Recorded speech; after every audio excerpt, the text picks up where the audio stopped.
Audio Jungle.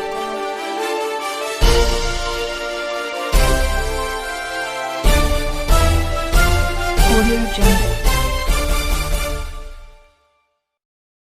तो आपके channel को बहुत बहुत मेरी शुभकामना। और मेरा नाम चंद्रदत्त गौतम है। मैं झांसी का पूर्व जिलाध्यक्ष भी रहा हूँ, झारखंड प्रभारी रहा और बुंदेलखंड में दोनों मंडलों में माननीय बहन जी के आशीर्वाद से काम किया है। और अभी करंट में माननीय बहन जी ने आशीर्वाद दिया है जिला प्रभारी बनाकर बहुजन समाज पार्टी की रीत और नीति को जोड़ने के लिए जो दायित्व सौंपा गया है चुनावी समर में। ये चुनाव नहीं है, ये देश के बचाने का समय है, देश के संविधान को बचाने का समय है। ऐसे में हम लोगों को मिलजुल कर इस देशवासियों को, बहन कुमारी मायावती जी को इस देश का प्रधानमंत्री बनाना होगा, तभी इस देश का संविधान बचेगा। आने वाली जनरेशन जो हमारे महापुरुषों ने त्याग बलिदान दिया है, अपने बच्चों का कुर्बानी दी है, उनके बदौलत आज देश इस मुकाम पर है।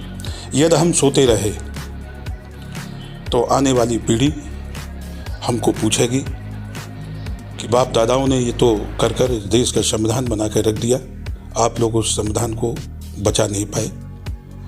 तो इससे हमसे ज़्यादा शर्म की बात नहीं होगी, क्योंकि बहुत शर्मिंदा होना पड़ेगा आने वाली पीढ़ी के सामने हम लोगों को। तो आज विकट परिस्थितियों में मेरा यही निवेदन है देशवासियों से कि बहुजन समाज पार्टी के नेता बहन कुमारी मायावती जी को इस देश का प्रधानमंत्री बनाने हेतु जहाँ जहाँ चुनाव हो रहे हैं पूरे देश में, प्रथम चरण तो हो गया है और जो बाकी चरण बचे हैं उसमें बहुजन समाज पार्टी के प्रत्याशियों को वोट देकर विजयी बनाने का काम करें, यही मेरा। सर, इस वक्त आप देख रहे हैं, जैसा कि सभी लोग देख रहे हैं, कि झांसी मंडल ही नहीं पूरे बुंदेलखंड में इस वक्त बहुजन समाज पार्टी में उठापटक का माहौल है। बड़े बड़े दिग्गज नेता बीएसपी को छोड़कर भाजपा का कहीं किसी और दलों के दामन थाम रहे हैं। ऐसे में इस नई चुनौती का सामना आप किस प्रकार करेंगे? देखिए, ये चुनाव में जो बरसाती जिनको हम नेता कहें या सरकार के जो संरक्षण जिनको चाहिए, तो ऐसे लोग मिशन मूवमेंट को जो नहीं समझते हैं तो चुनाव तो लड़ जाते हैं लेकिन फिर भाग जाते हैं। तो इसलिए हमारा तो यही वर्करों से निवेदन है कि बहुजन समाज पार्टी के जो भी कैंडिडेट हों, जहाँ जहाँ सब मिलजुल कर आपस में भाईचारा पैदा करके इस देश को बचाओ, इस देश के संविधान को बचाओ, यही मेरा नारा है। झांसी के भी प्रत्याशी राकेश कुशवाहा घोषित कर दिए गए थे, उसके बाद उनको भी जो है बदल दिया गया। ऐसी स्थिति में जहां प्रत्याशी बार बार बदल रहे हैं, पार्टी के लोगों को पार्टी से निष्कासित किया जा रहा है, जिला अध्यक्ष को हटा दिया जा रहा है, जो मंडल कोऑर्डिनेटर के पद पर एक लंबे समय से जो पूरे बुंदेलखंड में लाला राम अहिरवार चल रहे थे, उनको भी किनारे कर दिए गए। पार्टी के लिए नई चुनौतियाँ कैसे सामना? नहीं, चुनौती कोई नहीं, ये तो बहुजन समाज पार्टी है, यहाँ नेताओं की फैक्ट्री है, नेता बनाए जाते हैं। और यदि आज आप देखें, चाहे यूपी सरकार हो और चाहे सेंट्रल की सरकार हो, आधे से ज़्यादा बहुजन समाज पार्टी के फैक्ट्री से निकले हुए नेता हैं। चाहे जिसको देख लें, आप ब्रजेश पाठक जी को देख लें और किसी को देख लें, बाबूलाल तिवारी जी ने भी यहाँ से चुनाव लड़ा था। तमाम लोग हैं ऐसे प्रदेश में। क्या लगता है, क्या ये जो लोग पार्टी छोड़ के गए हैं या जिन्हें पार्टी से निष्कासित किया गया, ये लोग क्या चुनाव में पार्टी को कोई नुकसान पहुंचा सकते हैं? नहीं, देखिए, जहाँ मूवमेंट और मिशन की बात है तो मूवमेंट और मिशन में जुड़े हुए लोग कभी नहीं भागते, ना भागेंगे। और ये तो आना जाना लगा रहता है।